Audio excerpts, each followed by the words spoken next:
Hey y'all, hey y'all, hey y'all. To those who are new, welcome.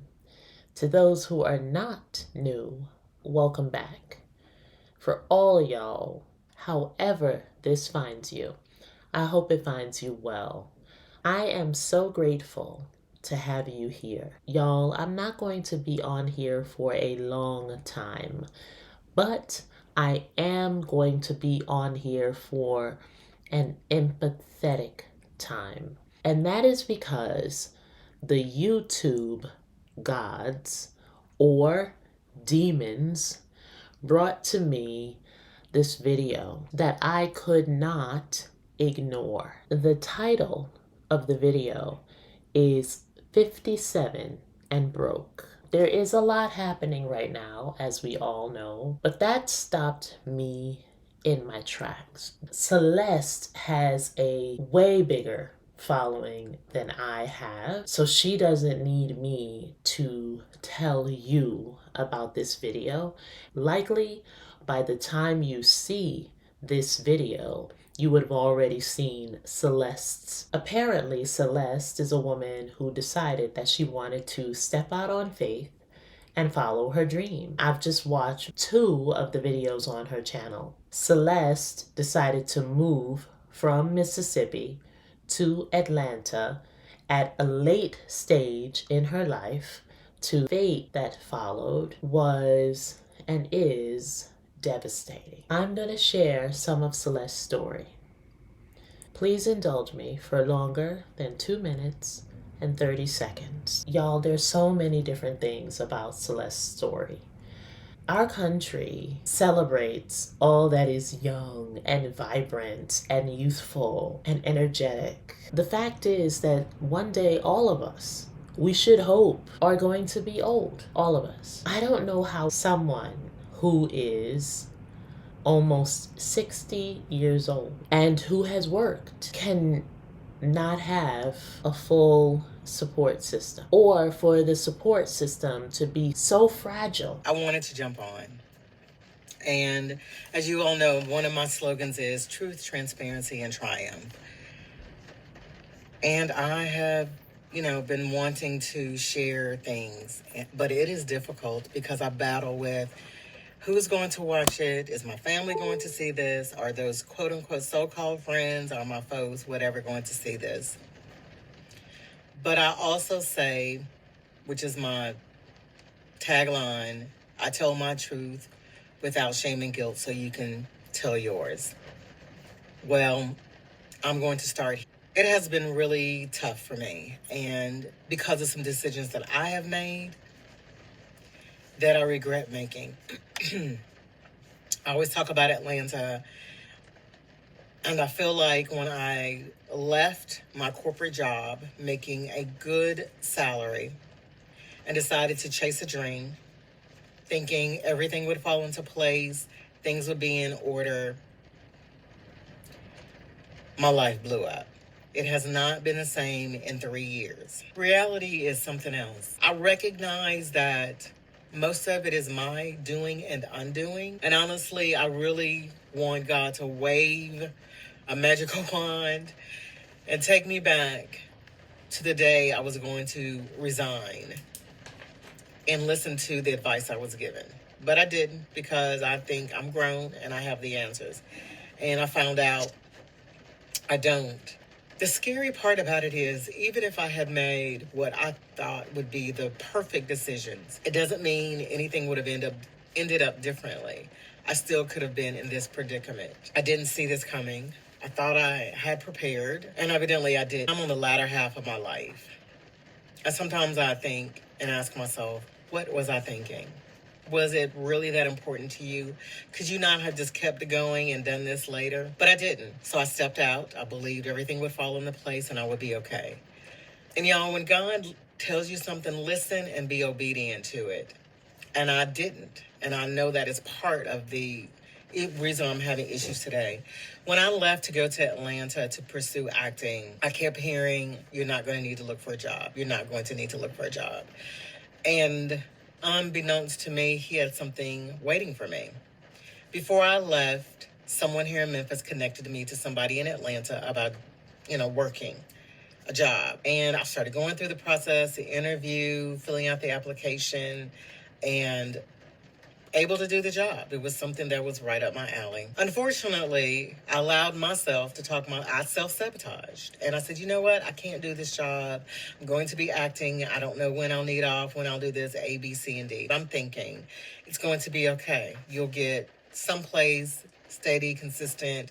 You'll be able to take off when you need to, and so forth. That was in October of 2022, rolling into November. I hustled. I drove DoorDash. I did Amazon deliveries. I worked overnight at Walmart. I was there and I would look around and I would see other people not showing up for work, leaving early, coming late. And that's not how I work. I'm going to be on time. I'm sorry. I'm going to be on time. I'm going to work my butt off. I'm going to help you. I'm going to support you. I'm going to leave I'll leave at my designated hour if I don't have anything else hanging or, over. I ended up finding another job. I was working Amazon in the warehouse. Did that for a while. I actually enjoyed it. In July, started a new job in July 10th. It was a contract to hire position. I was getting my feet up like I want my own place. Moved out. And the place I moved into was roach infested. And I thought, okay, maybe this is a fluke. I'm seeing a few. They terminated. It's probably been empty a while. But no. Y'all, I slept in my bedroom, tried to cover the door so they couldn't get in. It didn't matter. They got in. I woke up one morning and there was some crawling up the wall. And I thought, I can't do this. I had ordered furniture and I had to cancel that order. Finally, it was like, I've had enough of Atlanta. Nothing's working out. I'm broke. I can't seem to get on my feet. I'm not bouncing back. I was stressed. I thought, I'm going home, and I had been talking to my sister and everything. And I hate it because I felt like I quit too soon and I gave up, but I did not. I felt as if I didn't have a choice. I applied for several positions and I have enough rejection emails from them. If I printed them out, I could wallpaper at least one wall. I did get a contract position in October, but by that time I was behind on a few things, not severely. It just seemed like it's as if the bottom is falling out. And I go through this, God, I've done everything I believe you've asked me to do. Why am I struggling? Where is the support? And I keep thinking back, he set everything up, and I feel like I spit in his face, and I'm being punished. But I know that's not how God works. These are the repercussions of my own actions. And I'm not angry at him, but I am angry with myself. And it's been tough. I realize you cannot share with people even if they're considered a friend. I just got to a point where I was tired of being stuff thrown back in my face, no support. Sometimes I just need people to listen and let me just have my moment and not criticize me for it. But I'm gonna leave that over there. I went to school to college on an academic scholarship. I graduated with honors. I'm talented, I'm smart, I have a great work ethic. And it's just been hard because I'm not making the money I was making.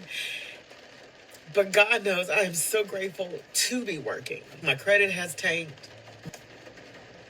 and it's hard.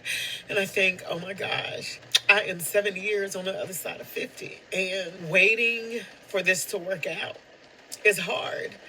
And I don't know what I'm going to do. I don't have an out, that I'm stuck and I can't move. And that is suffocating. And it makes me, in this wide open space, life claustrophobic. And it's difficult. It's because I chose to chase a dream and I feel like I did it the wrong way. And that's where I am. I don't know where you are, what challenges you have financially or wherever else in your life, but and I hate to say this, but even though I'm crying and I'm sad and I'm frustrated and I'm angry and working on forgiving myself for the decisions I made, I don't know where you are. If, yours are repercussions of your own choices, forgive yourself. Please forgive yourself. All right, y'all. I am Celeste Joneigh. Speak your truth. Live with transparency. You will see the triumph. First, shout out to Celeste for being so honest, so open, so vulnerable with us and sharing her story. Secondly, shout out to everybody who poured out understanding. At the time of this recording, I think there were over 300,000 reactions on that video. It is because that story resonates with so many people. A lot of people can relate. What's so funny is that even though a lot of people can relate, there was still guilt, shame, fear that Celeste had. Why is that? We are a society that is built on the premise of you do it yourself. And if you screw it up, it is your fault. If you are the victim, if something does happen to you, if bad luck befalls you, figure it out. And you could see a lot of that in what Celeste was sharing with us, where she kept saying, I wasn't obedient, I didn't listen, I followed my dream, maybe I shouldn't have done that. There was so much guilt. Now, I'm not here to be an apologist for anybody running rampant and not making reasonable decisions. Reasonable is subjective, but I don't get a sense that this woman made a whole bunch of irrational decisions. I get it that this woman at a late age decided, what the hell, I'm gonna go now or never and follow my dream. And why wouldn't she? Now, I don't know her full story, I don't know her business, but the parts that she did share with us was her talk about her work ethic being impeccable. We have got to start questioning, and I think now people are beginning to wake up a little bit, but we've got to start interrogating these systems, y'all. It should not be so fragile where one turn to the left, to the right, when you should have gone to the right or to the left, blows up your entire goddamn world. Something's not right with that. We got to get it together. As a collective, we can definitely influence change, but we cannot do it as armies of one. It just won't work that way. Y'all, I said I would not be on here for a long time, but for an empathetic time, and I delivered. Be sure to share this with some of your guys or your girlies. Like and subscribe. Go over there and tell Celeste that you support her. And remember, until next time, you are capable of big things.